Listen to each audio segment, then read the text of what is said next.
Hey, and welcome to map 15 of TNT Evilution Dead Zone. So we open that wall there to head out to the main level here.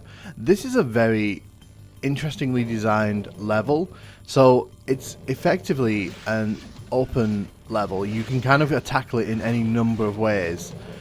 I'm going this way because it allows us to grab the super shotgun early on here, and we can also grab the plasma rifle when we head down this corridor here. So I like how you can kind of look out onto other areas and take out the enemies here. You'll also notice that because of the way this level is designed, enemies can kind of follow us very easily through the level. So it's kind of important that we manage the enemies. There's a secret here with a berserk path. There's also the secret exit there. Now, the funny thing with this level is if you know where you're going, you can pretty much kind of get out of here with very little kind of resistance.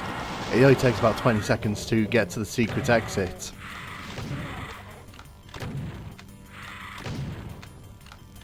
we're going to take out the lost souls here. But yeah, this whole level's kind of very open, so you can tackle it in several different directions, which is fun, but it also means that if you kind of don't know where you're going, it's very easy to kind of get lost in this one. So you can see here, you could have come in here and tackled the Baron of Hell straight away, or you could have left him until the end of the level, because he doesn't actually wake up until you come into this room. But some of these rooms have a really unique look to them. This kind of feels like a cooling pool, maybe like a swimming pool of some kind. There's lots of like little corridors and then open spaces like that circular room there. If we hit that switch, we can grab the BFG that's on top of that pillar. The BFG is always useful, and on this level it can be very useful if you find yourself in a real pinch, because there are choke points where you will bump into a lot of enemies at short notice. You'll also notice that we're constantly on fire there. That's because there's an arch vial in the window. We can't actually get to the arch vial, but we can take it out from the window here, which I will do later on. But you can see here, we're heading around the level here, and you're seeing there's a whole bunch of enemies just waiting to ambush us.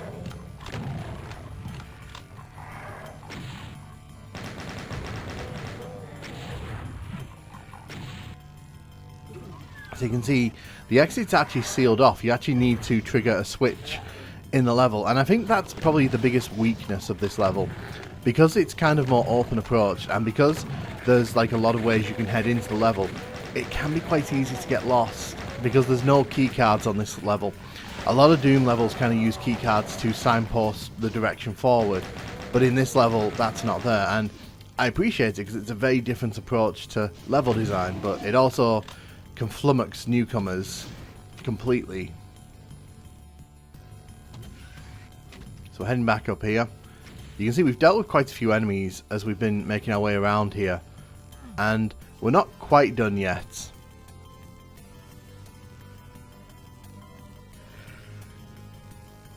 you can see it's a nice circular room here. I do like the design of this level. I think that it's a very unique level. We'll take out the Spectre in there. So there's two secrets on either side here. You have to kill the Spectres in order to trigger them because you need to go inside. There's also a third secret here. We'll take out the Lost Soul. There's also a Bony Boy around that corner, which is very nasty. But this kind of feels like a really secret passageway, and it's really interesting. The lighting in here is really funky because like the lights are going on and off there, and you can see it actually brings us back over to the other side of the level.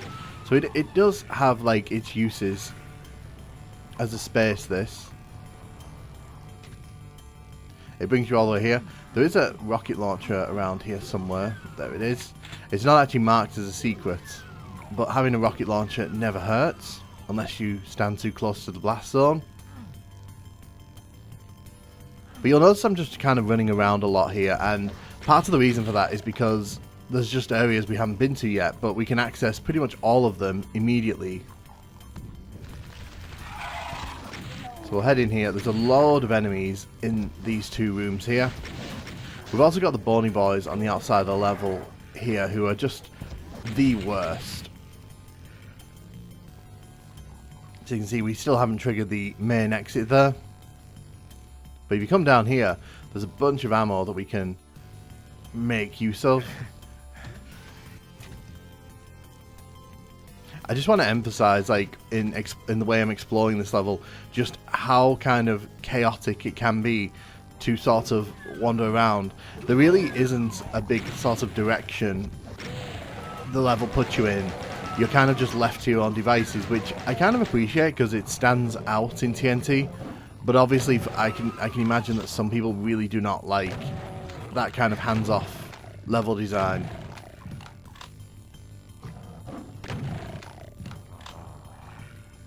I always imagine this as like a server room or like a big computer room. We've already been in there. Yeah, we can't get health from in there. So I think there's another secret in here, if I'm not wrong. Yeah, there is.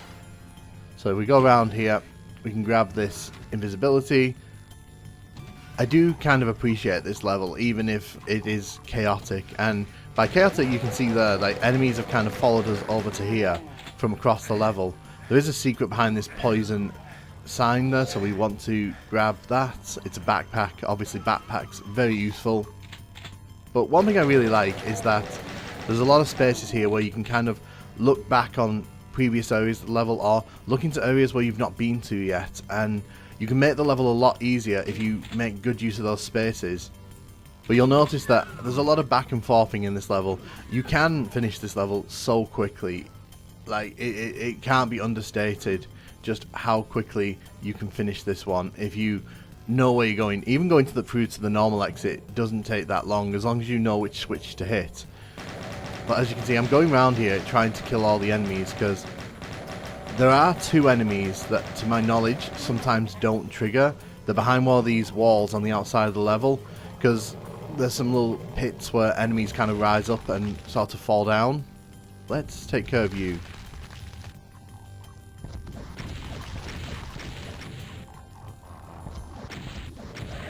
So there's a Cacodemon and a Pain Elemental that sometimes don't come over the wall. At least that's my understanding. There's an Imp down there as well. I'm trying to remember what I've done and what I've not done. There's quite a lot to remember in this level. Grab those rockets.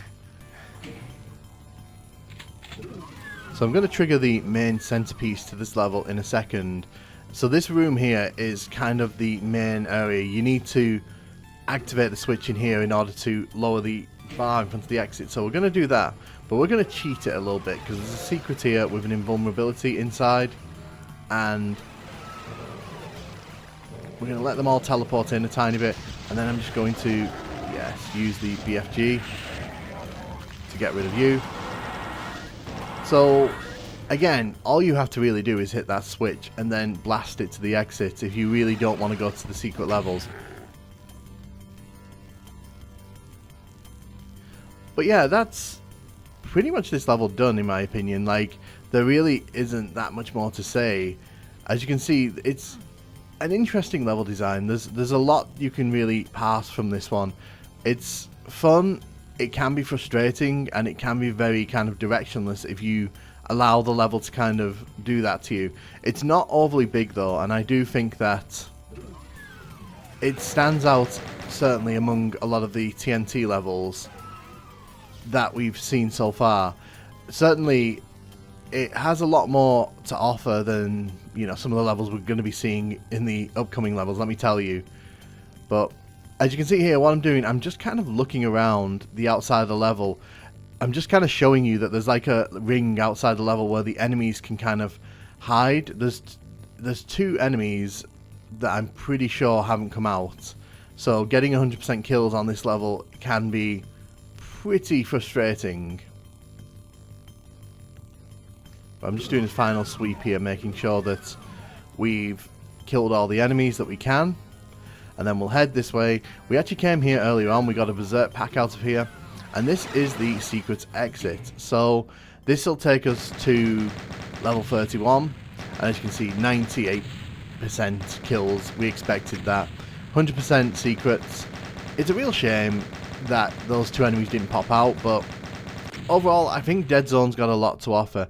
I think it's one of those levels that it really depends on how much hand-holding you like in your levels. If you like to kind of be sent in one direction, then this level is definitely not for you. But if you kind of like more open approach levels and levels that kind of leave you to it, this one's fun, in my opinion.